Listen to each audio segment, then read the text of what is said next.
Betia Siade. Mimi nikakaa kidogo nikaona hawezi ielewa. Lazima itengenezwe ikiwa cinema. Cinema yenyewe kwa jina inaitwa The Dreamer for Hire.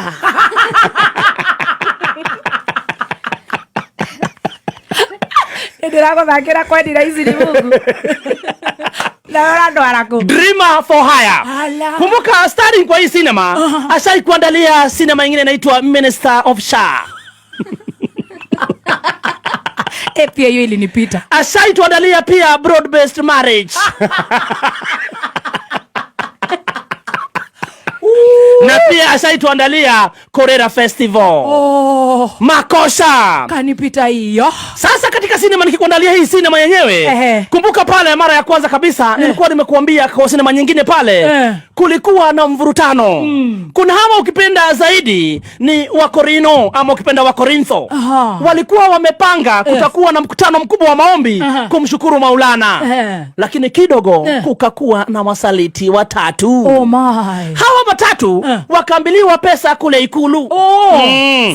Wakagawanyika. Ikakuwa kuna wale ambao wataenda Murang'a na kuna wale ambao wataenda State House.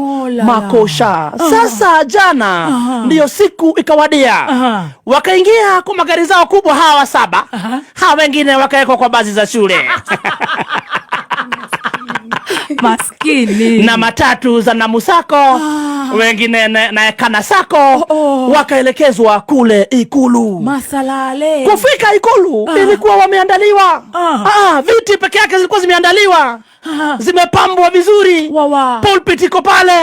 Alafu sasa ukipenda zaidi Minister of Sha ndiye akawa ndiye MC.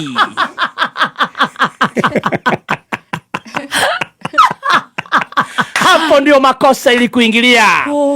Kumbuka walikuwa wameambiliwa 100 million Kenya shilling. My God. Na ndio hii pesa itoke, lazima uonyeshe alishika microphone ya kulamba. Yes, pale lazima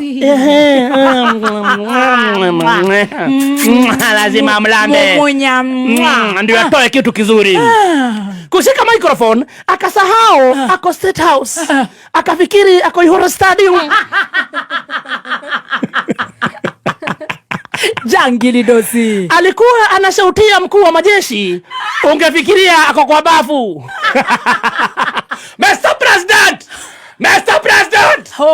Mr. President! Tunataka kukuambia. Unashout.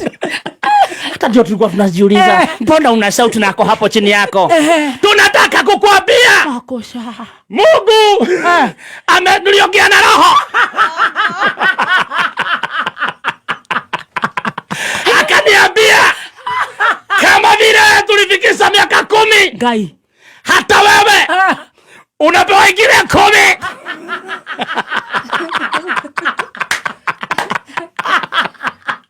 Linda tumbo. Linda tumbo krata makosha.